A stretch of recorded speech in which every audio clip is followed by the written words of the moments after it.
आज हम फॉर्मेलिटी पढ़ेंगे।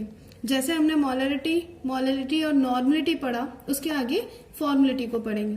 तो फॉर्मेलिटी जो होता है, number of gram formula mass solute in 1 litre solution. मतलब यहाँ पर एक नया टर्म आ जाता है, gram formula mass. Gram formula mass जो कि सॉल्यूट का 1 लीटर सॉल्यूशन में मिला होता है, वो कहलाता है फॉर्मेलिटी। फॉर्मेलिटी को डिनोट किया जाता है एफ से इसको डिनोट किया जाता है, और एफ इक्वल होता है number of gram formula mass of solute, वही जो डेफिनेशन में दिया हुआ है वो, upon volume of solution in litre. Gram formula mass solute का अपॉन वॉल्यूम ऑफ सॉल्यूशन।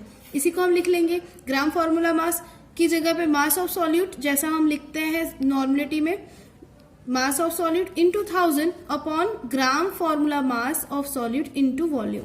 तो इसको W लिख लेंगे हम, मास ऑफ सॉल्यूट को into 1000 upon gram formula mass मतलब FM इंटू V ml में वॉल्यूम। अब यहाँ पे आ जाता है कि ग्राम फॉर्मूला मास है क्या। तो फॉर्मूला मास जो होता है, फॉर्मूला मास इक्वल होता है मॉलिक्यूलर मास। मतलब जो मॉलिक्यूलर मास हम निकालते हैं सम करके फॉर्मूले से, वही मॉलिक्यूलर मास होता है। बस इसका यूज किया जाता है फॉर इलेक्ट्रोलाइट्स। अगर इलेक्ट्रोलाइट होते हैं तब ग्राम फॉर्मूला मास का यूज किया जाता है in the place of molecular mass. Molecular mass की जगह पर हम इलेक्ट्रोलाइट्स के लिए या कोई आयन है, आयंस के लिए और इलेक्ट्रोलाइट्स के लिए ग्राम फॉर्मूला मास का यूज किया जाता है। ये ग्राम फॉर्मूला मास होता है सम ऑफ जो भी उसका मॉलिक्यूलर फॉर्मूला है, उस फॉर्मूले का सम ग्राम फॉर्मूला कहलाता है। जैसे कि अगर हमारे पास है NaCl, Na2CO3, इन सभी के लिए ग्राम फॉर्मूला मास निकाला जाता है और ये मास उन्हीं का मोलर मास होता है। तो ये फॉर्मेलिटी होती है। फॉर्मेलिटी का यूज हमेशा इलेक्ट्रोलाइट के लिए यूज किया जाता है in place of molarity. Molarity की जगह पर फॉर्मेलिटी का यूज किया जाता है जब कोई भी इलेक्ट्रोलाइट दिया जाता है या कोई आयन होता है, तो उसके लिए हम फॉर्मेलिटी का यूज करते हैं। इसका न्यूमेरिकल देख लेते हैं। क्वेश्चन है हमारे पास 5.85 gram sodium chloride NaCl is dissolve in 200 ml solution. 200 ml solution में NaCl घुला हुआ है 5.85 ग्राम। तो हमें इसकी फॉर्मेलिटी कैलकुलेट करना है। तो हम जैसे क्वेश्चन सॉल्व करते हैं वैसे ही हम क्या करेंगे, लिख लेंगे मास ऑफ सॉल्यूट। सॉल्यूट का मास W इक्वल है हमारे पास 5.85 ग्राम। ये क्वेश्चन में गिवन है हमें। उसके अलावा volume of the solution, volume of solution, solution का वॉल्यूम V भी दिया हुआ है 200 ml। ये सॉल्यूशन का वॉल्यूम दिया हुआ है। अब यहाँ पे हमको निकालना है फॉर्मूला मास या मॉलिक्यूलर मास ही जो होता है उसी को हम लेंगे, क्योंकि NaCl एक इलेक्ट्रोलाइट है इसलिए फॉर्मूला मास ले लेते हैं। NaCl का जो है वो हो जाएगा सोडियम का 23 प्लस 35.5, तो ये आ जाएगा 58.5। ये हो जाएगा उसका फॉर्मूला मास। अब हम फॉर्मूला लिख लेंगे।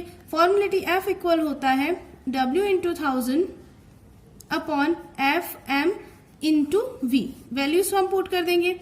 यहाँ पे आ जाएगा 5.85 इंटू 1000 अपॉन 58.5 इंटू 200। इसको हम सॉल्व कर लेंगे।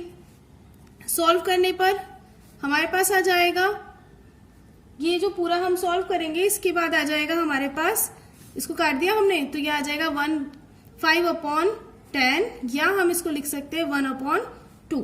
तो ये हमारा आंसर आ जाएगा 1/2। फॉर्मुलेटी हमारे पास 1/2 इसकी आ जाएगी सॉल्व करने पर। तो इस स्टेप से हम पूरा न्यूमेरिकल सॉल्व कर लेंगे इसका। अगला कॉन्सेंट्रेशन मेजर करने के लिए हमारे पास है मोल फ्रैक्शन।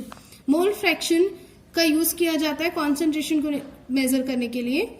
ये होता है the ratio of number of moles of one component to the total number of moles of all components. मतलब किसी एक कंपोनेंट का रेशो और टोटल कंपोनेंट का जो रेशो होता है वो उसका मोल फ्रैक्शन होता है।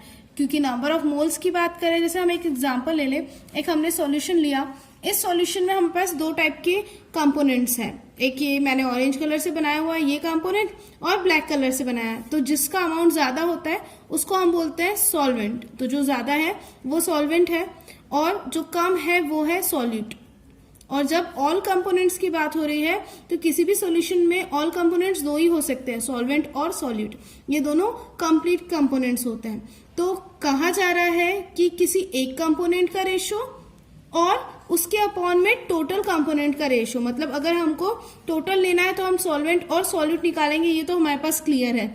इस टोटल के लिए हम सॉल्यूट और सॉल्वेंट को निकालेंगे और एक कंपोनेंट के लिए या तो सॉल्वेंट का कैलकुलेट करेंगे या तो फिर सॉल्यूट। जैसे अगर हमारे पास कंपोनेंट है सॉल्यूट के 2 और सॉल्वेंट के हैं 8 और हमारे पास टोटल कंपोनेंट हो गए 10, टोटल कंपोनेंट है 10, और अगर हमको सॉल्यूट के लिए निकालना है तो हम क्या करेंगे, वन कंपोनेंट का रेशो अपॉन टोटल कंपोनेंट का रेशो। तो इस टाइप से हम सॉल्यूट के लिए इसकी वैल्यू निकाल सकते हैं। और अगर सॉल्वेंट के लिए निकालना है तो हम सॉल्वेंट का पार्ट लिया, हमने माना है 8, तो हम ले लेंगे 8 ये सॉल्वेंट के लिए और टोटल कंपोनेंट 10। मतलब किसी भी सॉल्यूशन में जो भी कंपोनेंट्स होते हैं उन कंपोनेंट्स का रेशो अपॉन टोटल कंपोनेंट्स का रेशो, दोनों को प्लस कर दें तो टोटल कंपोनेंट का रेशो मोल फ्रैक्शन कहलाता है। उनके नंबर ऑफ मोल्स का रेशो मोल फ्रैक्शन होता है। इसके लिए हमने माना कि सॉल्यूट जो है हमारा वो है स्मॉल n, सॉल्यूट को स्मॉल n मान लिया जो भी सॉल्यूट होगा, और सॉल्वेंट को कैपिटल N मान लिया। तो अब हमारे पास हमारी थ्योरी के हिसाब से सॉल्यूशन क्या बनेगा, सॉल्यूशन बनेगा small n plus capital N, इन दोनों को प्लस टोटल कंपोनेंट का सम, ये प्लस कर देंगे तो सॉल्यूशन आ जाएगा सॉल्यूट प्लस सॉल्वेंट। अब हमारे पास मोल फ्रैक्शन हमको निकालना है तो हमने फॉर्मूला बना लिया, mole fraction of solute, solute माना हमने स्मॉल n और टोटल का number of component small n plus capital N।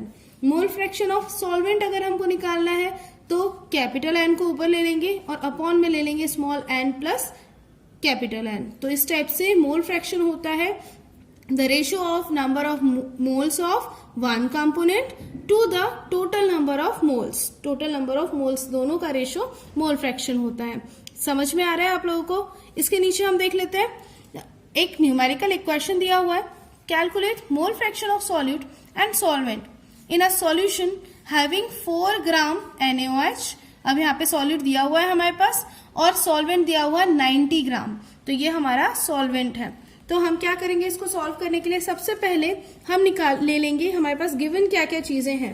तो गिवन है हमारे पास दिया हुआ है क्या, मोल फ्रैक्शन कैलकुलेट करना है, इसका ग्राम दिया हुआ है सॉल्यूशन में।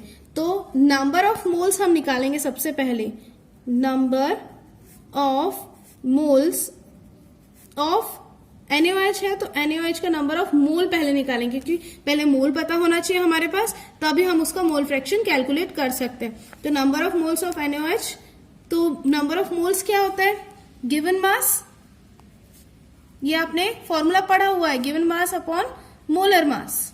तो गिवन मास है आपका 4 और मोलर मास है 40, 4 and 40, तो हमारे पास आ जाएगा 0.1, मतलब number of moles of NaOH हमारे पास हो गए 0.1, ये number of moles of NaOH। Same ऐसे ही हम वाटर जो हमारा 90 ग्राम दिया हुआ है उसके लिए निकाल लेंगे।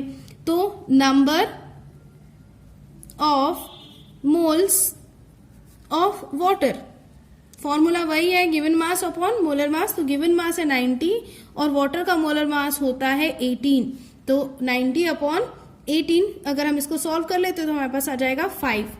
तो अब हमारे पास वाटर जो है H2O, उसके नंबर ऑफ मोल्स आ गए 5 और NaOH के नंबर ऑफ मोल्स आ गए 0.1। अब हमने फॉर्मूला पढ़ा हुआ है कि जिसका भी कैलकुलेट करना है उसका निकालो और अपॉन में टोटल का लिख दो।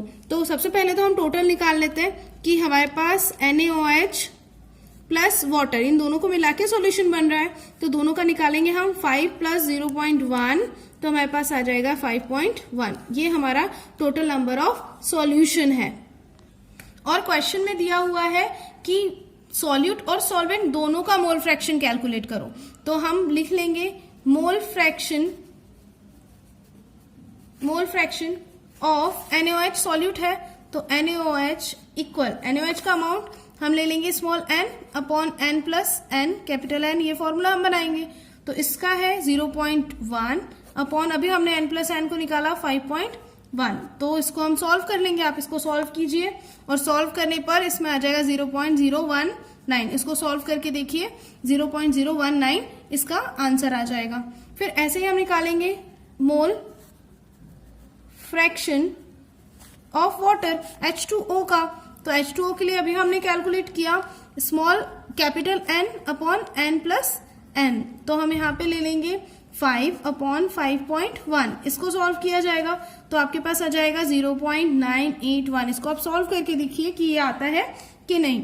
तो आपके पास आंसर क्या आ गया, NaOH के लिए आपका मोल फ्रैक्शन आया 0.019 और H2O के लिए मोल फ्रैक्शन आ गया 0.981। तो इस टाइप से मोल फ्रैक्शन से रिलेटेड क्वेश्चंस को सॉल्व किया जा सकता है। क्वेश्चन को अच्छे से पढ़ लेना है। क्या पूछा है, हो सकता है कि आपको सिर्फ सॉल्यूट का मोल फ्रैक्शन पूछे या हो सकता है सिर्फ सॉल्वेंट का मोल फ्रैक्शन पूछे। तो अगर सॉल्यूट का पूछा है तो यहीं पे आपका आंसर खत्म हो जाता है, आगे करने की जरूरत ही नहीं है। और सॉल्वेंट का पूछा है तो फिर आप इसको सॉल्व कीजिए। लास्ट कॉन्सेंट्रेशन मेजरमेंट का लास्ट हमारा जो टॉपिक है वो है ppm, जिसको कहा जाता है पार्ट्स पर मिलियन। अब इस जो लास्ट टॉपिक है इसका यूज कब किया जाता है, इसका यूज किया जाता है जब बहुत कम अमाउंट में बहुत कम स्मॉल कॉन्सेंट्रेशन को कैलकुलेट करना होता है, तब पार्ट्स पर मिलियन का यूज किया जाता है। बहुत स्मॉल कॉन्सेंट्रेशन, जैसे आपने सुना होगा कि दिल्ली में जो पॉल्यूशन है वो 500 ppm से ज्यादा हो गया, तो ये जो अमाउंट कैलकुलेट किया जाता है पॉल्यूटेंट्स का या बहुत स्मॉल क्वांटिटी में जो भी चीज कैलकुलेट करनी होती है वो कैलकुलेट की जाती है पार्ट्स पर मिलियन में। तो इसका हम डेफिनेशन देख लेते हैं। When a solute is presented in very minute amount या trace quantities the concentration is expressed in parts per million. जब भी मिनट अमाउंट, मिनट मतलब बहुत कम अमाउंट में, स्मॉल अमाउंट में जब भी कॉन्सेंट्रेशन को मेजर किया जाता है तो उसको कैलकुलेट करते हैं पार्ट्स पर मिलियन में। फॉर्मूला बना लेते हैं। अब इसको दो तरीके से हम कैलकुलेट कर सकते हैं, मास के बेस पे भी कैलकुलेट किया जा सकता है और वॉल्यूम के बेस पे भी कैलकुलेट किया जाता है। अगर हमको मास के बेस पे कैलकुलेट करना है तो हम उसका फॉर्मूला बना लेते हैं ppm ऑफ कंपोनेंट A, जो कि सॉल्वेंट है, equal mass of component A into 10⁶, ये मिलियन को रिप्रेजेंट करता है तो 10⁶, upon total mass of solution, solution का टोटल मास, ये फॉर्मूला बन जाता है। अब हमको अगर वॉल्यूम के टर्म्स में निकालना है तो parts per million of a solvent A equal volume of component A, same रहेगा पूरा, बस मास की जगह पे आ जाएगा वॉल्यूम। तो volume of component A upon total mass of solution into 10⁶। तो ये ppm को कैलकुलेट करने के लिए यूज किया जाता है। एक क्वेश्चन हम देख लेते हैं। ये क्वेश्चन दिया हुआ है, ये क्वेश्चन एनसीईआरटी का क्वेश्चन है और ये क्वेश्चन एमपी बोर्ड 2019 में पूछा गया है, पेपर में आया है ये क्वेश्चन और ये एनसीईआरटी टेक्स्ट बुक का क्वेश्चन है। तो क्वेश्चन हम देख लेते हैं। In the sample of drinking water के सैंपल में मैनी इम्प्यूरिटीज आर फाउंड, बहुत सारी इम्प्यूरिटीज पाई गई, इंक्लूडिंग क्लोरोफॉर्म यहाँ पे पाया गया है, क्लोरोफॉर्म दिया हुआ है CH, Cl3 पाया गया, विच आर कार्सिजिनस ऐसे सब्सटेंस होते हैं जो कैंसर जनरेट कर सकते हैं।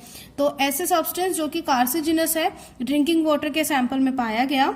The level of this impurities was 15 ppm। अब हमारे पास ppm तो दिया हुआ है, पार्ट्स पर मिलियन जो था उसका वो 15 था, तो हमको बताना है कि शो इट, फर्स्ट क्वेश्चन दे दिया show it in mass percentage के बेस पे बताना है हमको, और सेकंड दिया है find the molarity of chloroform in this sample of water, और इस सैंपल जो है वाटर का उसमें हमको उसकी मोलरिटी को कैलकुलेट करना है। तो देखते हैं हम इस क्वेश्चन को, आपको समझ में आ गया क्वेश्चन क्या है कि क्लोरोफॉर्म मिला हुआ है वाटर में और उसका आपको पार्ट्स पर मिलियन में आंसर दिया हुआ है, परसेंटेज निकालना है, मोलरिटी को कैलकुलेट करना है क्लोरोफॉर्म मिले हुए पानी की।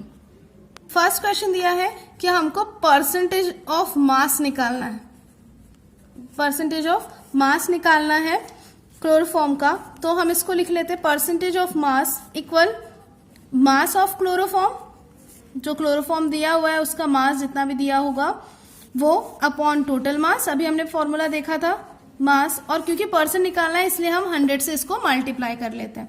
तो अब निकालने के लिए हमारे पास 15 ppm दिया हुआ है मास उसका, तो हम ले लेंगे 15 यहाँ पर, और टोटल मास, क्योंकि यहाँ पर टोटल मास मिलियन में दिया हुआ ppm है, तो टोटल मास कितना हो जाएगा 10⁻⁶, ये टोटल मास हो जाएगा। इनटू लिख लेंगे हम 100 और इसको सॉल्व कर लेंगे।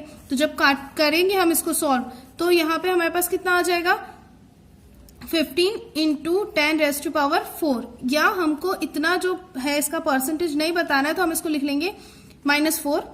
1.5 इंटू 10⁻⁻3%, ये परसेंटेज हमारे पास आ जाएगा उस क्लोरोफॉर्म का जो कि उस ड्रिंकिंग वाटर में मिला हुआ है।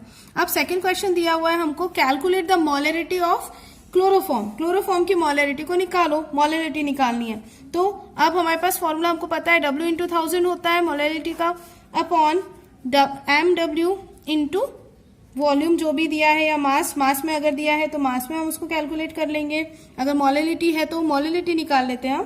तो W जो है मास अभी हमने लिया था 15 इंटू 1000, और क्लोरोफॉर्म का अब हमारे पास मोलर मास पता होना चाहिए, तो क्लोरोफॉर्म का मोलर मास होता है 119.5, ये मोलर मास क्लोरोफॉर्म का लिया जाएगा। तो क्लोरोफॉर्म का मोलर मास इंटू 10⁻⁶, इसको ले लिया जाएगा।